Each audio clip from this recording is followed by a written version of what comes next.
정치권 소식 짚어보는 아침의 맞수 시간입니다. 윤기찬 국민의힘 법률위 부위원장, 김진욱 전 민주당 대변인 나오셨습니다. 안녕하세요. 전해드린 대로 한덕수 권한대행이 대통령목 헌법재판관 후보자 2명을 지명하면서 정치권에 파장이 일고 있습니다. 어떤 얘기 나왔는지 들어보겠습니다.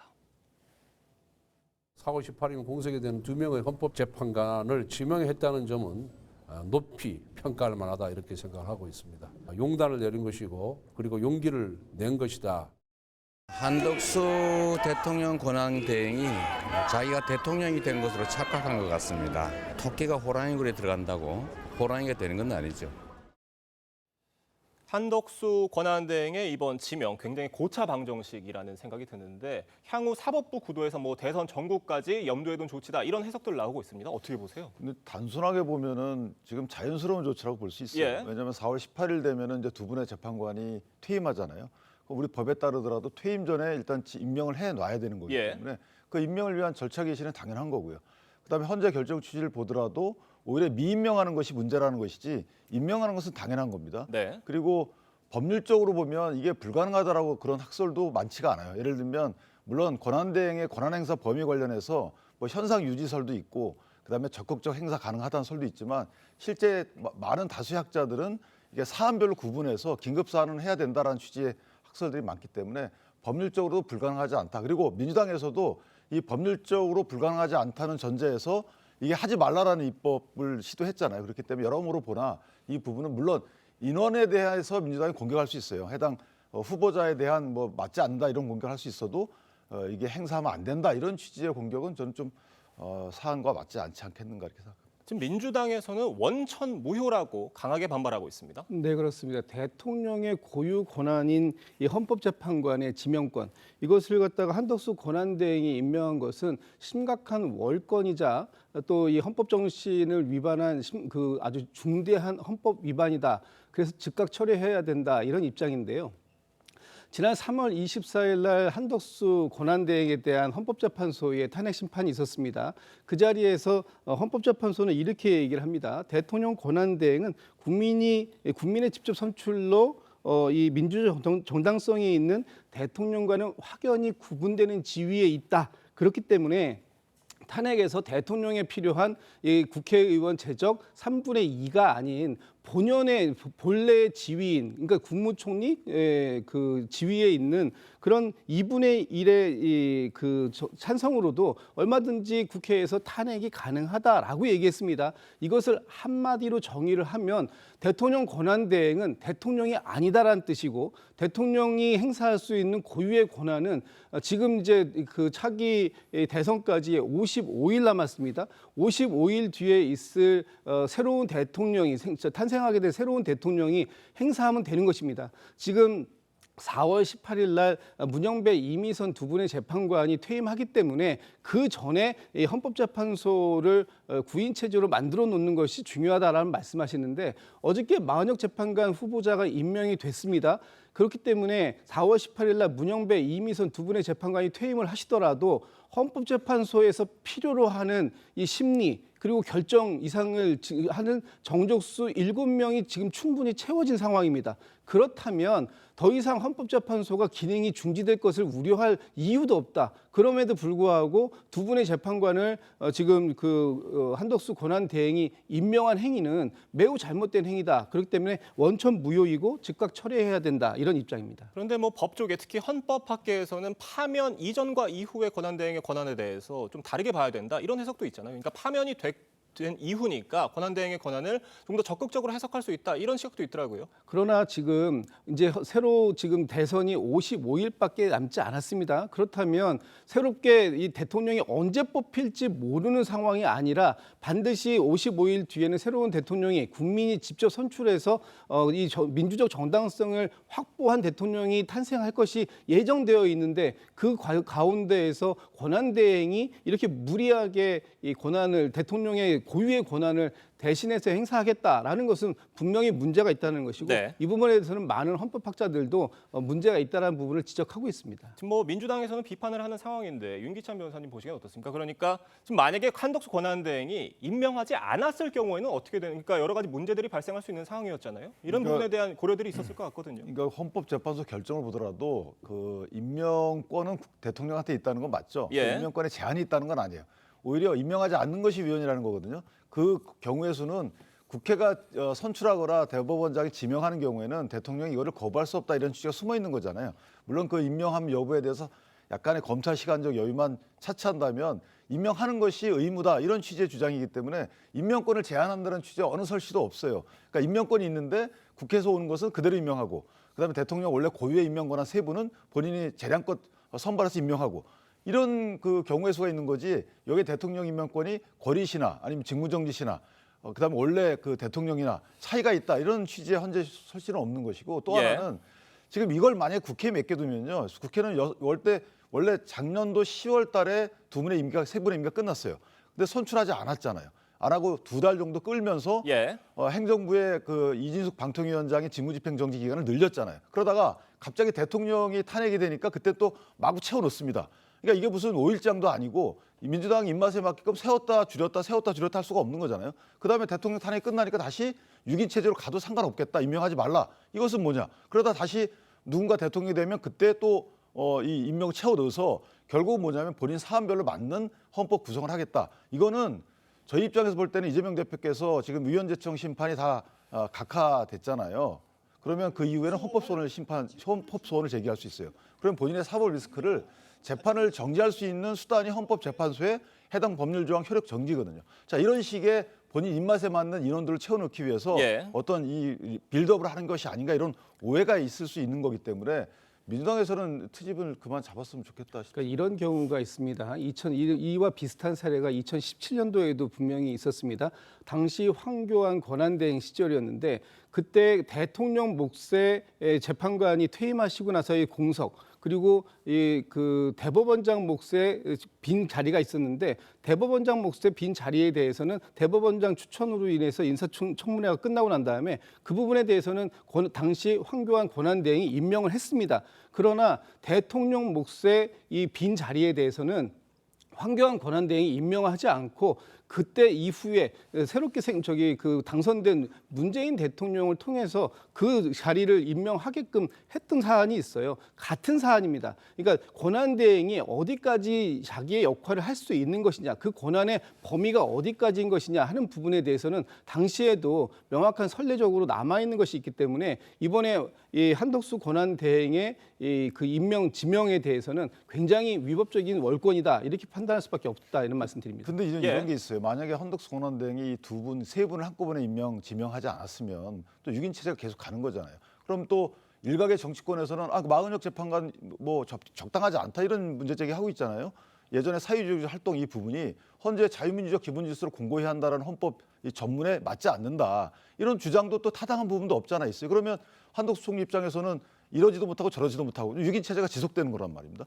그러면 그 사이에 이후에 만약 이재명 대표께서 대통령이 된다 하더라도 또 헌재 재판관 임명까지는 30일 이상이 걸립니다. 그럼 90일 동안은 국민 그 기본권 보호 헌법 소원도 하지 못하는 건가요? 자, 이런 식의 정략적인 접근보다는 원리 원칙대로 가자는 거죠. 물론 학설들은 다양한 학설이 있습니다만은 현재 금지한다는 학설이 다수설이 아니잖아요. 그렇다면 그냥 정치권에서는 일단 맡겨두고 그 다음에 그 이후에 정부가 탄생하게 되면 또 거기에 따라서 후속 조치가 이어지는 것이 맞지 않겠는가 이렇게 생각합니다. 네, 그러니까 대통령 권한대행의 권한 범위를 두고 법조계 그리고 정치권의 공방이 뜨거운 상황인 것 같습니다. 이런 상황에서 이완규 법제처장의 지명을 놓고도 지금 정치권 공방이 뜨거운 상황인데요. 관련 영상 보겠습니다.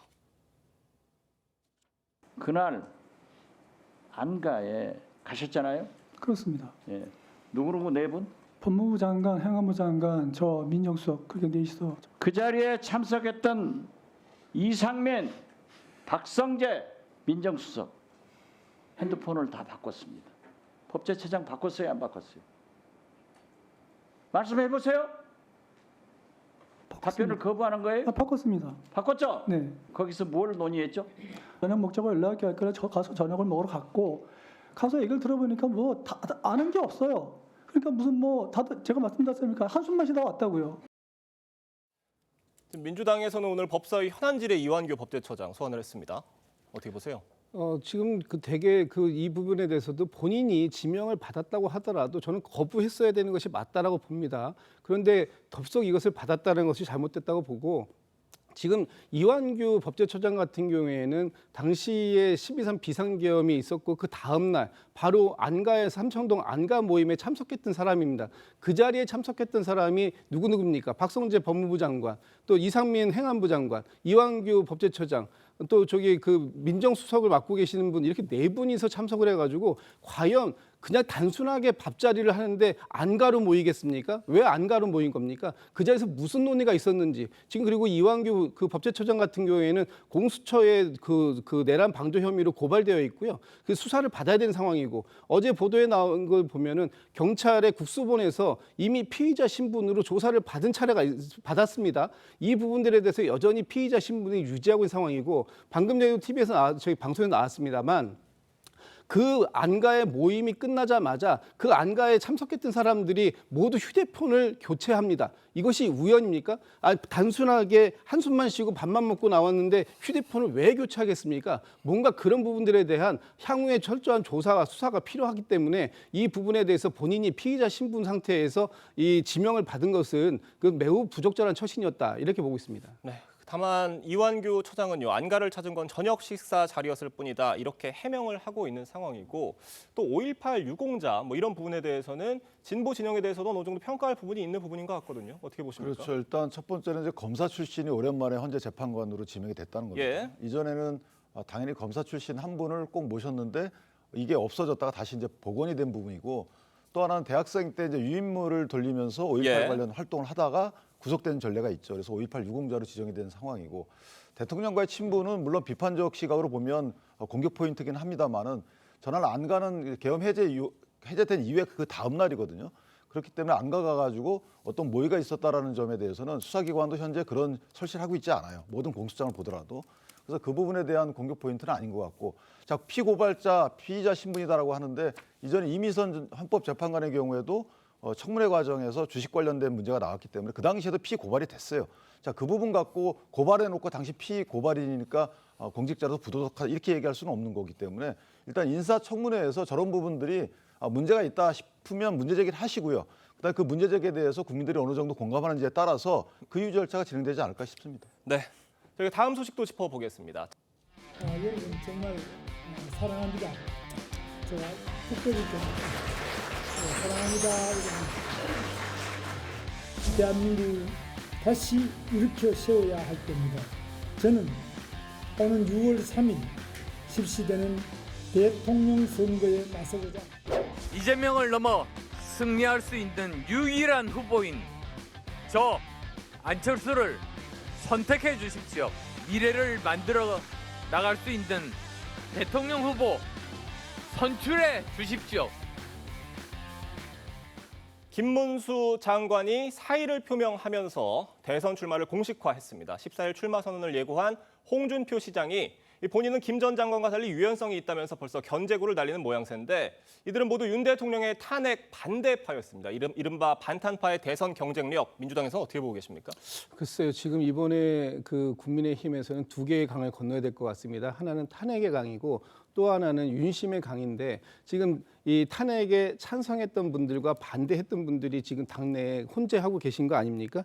이런 상황 속에서 탄핵에 찬성했던 사람들이 어떻게 보면 탄핵의 강은 쉽게 넘어갈 수 있겠죠. 그러나 이분들은 또 윤심의 강, 소위 윤석열 대통령을 배신했다라고 하는 그 프레임에서 자유롭지가 않은 부분이 있어요. 또 반대로 김문수 장관이나 아니면 홍준표 시장, 대구시장처럼 탄핵에 반대한 분들, 이분들은 윤심의 강은 쉽게 건너갈 수 있을지 모르겠지만 탄핵의 강을 건너기는 굉장히 어려운 측면이 있다. 그리고 이 경선 과정에서 탄핵을 반탄했던 분들이 서로 경쟁을 하게 되면 과연 어느 부분들에서 이 국민들의 평가를 받을 수 있는지 잘 모르겠고, 결과적으로 국민의힘이 그동안 보여왔던 어떤 이 계엄을 옹호했던, 내란을 옹호했던, 또 윤석열 대통령을 지키고자 했던 이런 그 오명들, 이런 비판들에서 얼마나 이번 대선에서 자유로울 수 있을지, 그 부분에 대해서는 굉장히 회의적인 부분이 있다, 이런 말씀드립니다. 네, 안철수 의원도 광화문 광장에서 출마 선언을 했고요. 이번이 4번째 대권 도전입니다. 국민의힘 경선에 나설 후보가 20명 안팎에 이를 것이다, 이런 관측도 나오는데 숫자가 일단 굉장히 많고요. 흥행을 위해서라도 이 당 선관위에서 어떻게든 좀 빨리 조속히 정리를 해야 된다, 이런 필요성이 있다, 목소리 나오고 있는 것 같아요. 아마 이제 공고가 될 겁니다. 예. 공고되면은 등록 기간이 정해지고 그 등록하시는 분 숫자에 따라서 1차 경선, 예비 경선의 이제 범위가 정해질 것 같고요. 그다음 최후 마지막 경선이 2명으로 할지 아니면 4명으로 할지에 대해서 좀 고민이 있는 것으로 알려져 있는데, 어쨌든 그 부분과 관련돼서 각 후보자들끼리의 마다 약간의 유불리가 좀 따르죠. 근데 어쨌든 저는 개인적으로 다양한 스펙트럼의 많은 분들이 나와서 경선 마당을 채워주시면 경쟁 과정에서 뭐 흑색 선전 등이 없게 되면 이게 나중에 시너지로 발전될 가능성이 있다. 이제 안철수 후보의 경우, 의원의 경우에도 의정 경험이 많잖아요. 그리고 상대적으로 이재명 대표에 비추어 볼 때 예측 가능성이 큰 분이고, 또 하나는 이전에 이제 다양한 정치적인 스펙트럼을 갖고 있다가 최근에는 보수에 뿌리 내린 과정이 좀 길었기 때문에 개인적으로 보면 경쟁력이 이전보다 훨씬 더 높아지지 않았나 싶어서, 자, 이런 분들끼리 다양한 한 팀을 만든다면 저는 다음 5월 대선도 나쁜 결과가 나오지 않지 않을까, 뭐 이런 예측이 됩니다. 네, 뭐 오세훈 서울시장의 출마 선언도 임박한 것으로 전해지고 있고요. 유정복 인천시장, 이철우 경북도지사 등 이 국민의힘 소속 자치단체장 절반 이상이 출마를 확정하거나 검토 중인 상황이라고 합니다. 뭐 일각에서는요, 시 도정 운영 공백에 대한 우려도 나오고 있는데 이 부분에 대해서는 어떻게 보세요? 이제 보궐선거 시점이 지났잖아요. 예. 28일 기준으로 보궐선거 치룰지 여부가 결정되는데, 어쨌든 대행 체제가 이제 거의 다 마무리돼놓고 하게 해놓고 나왔고, 그 대행 업무 수행자의 경우에도 경험이 많은 분들로 아마 세팅을 했을 것 같아요. 이전에 이제 출마를 예상하신 분들은. 따라서 시도 공백은 없을 것 같고, 다만 이제 이분들이 나오게 된 배경에 대해서 앞으로 이제 완주할지 여부가 문제가 되는데, 그것들은 예. 각자 각 분들이 마음속에 어떤 목적을 갖고 나오는지에 따라 다르기 때문에, 저는 개인적으로 이 많은 분들이 이 시도정 그 경험을 토대로 해서 이재명 대표의 상대적인 경쟁력 있는 경선 레이스를 펼치지 않을까, 그렇게 조심스럽게 예측합니다. 네, 이거 같은 이유로 지금 시도 어떤 공백 우려, 또 그리고 어떤 현실적인 이유에서 김동연 전 지사의 경우에도 어떤 출마 선언을 좀 고민할 것이다, 이런 관측이 있었는데 오늘 출마 선언을 공식화한다고 해요. 아마 이렇게 도정에 대한 공백은 별로 없을 겁니다. 왜냐하면 이번에 뭐 국민의힘이나 민주당 같은 경우에 어차피 4월 말 또는 5월 초까지 후보 선출을 완료해야 되는 시점이다 보니까 남아있는 시간이 대략 한 3주 정도밖에 없고요. 이게 이제 지금 국민의힘 같은 경우에는 한 20명 가까이 되신다는 거 아닙니까? 그것을 경선을 통해서 컷오프를 통해서 가르다 보면은 한 4-5분 정도로 갈리게 될 텐데, 그 외의 분들은 다시 바로 직무에 복귀하실 가능성이 있기 때문에 예. 이 도정 공백은 없을 것 같습니다. 그리고 오늘 김동연 지사 같은 경우에도 이제 미국 출장을 앞두고 인천공항에서 출마 선언을 한다는 건데, 지금 완주를 설령 한다고 하더라도 휴가를 통해서 충분히 이용할 수 있고, 길게 잡아도 2주 정도면은 뭐 충분히 이 경선 레이스를 소화할 수 있기 때문에 큰 도정의 공백은 없을 것 같다, 이런 말씀드립니다. 네, 알겠습니다. 오늘 두 분 말씀은 여기까지 듣도록 하겠습니다. 감사합니다.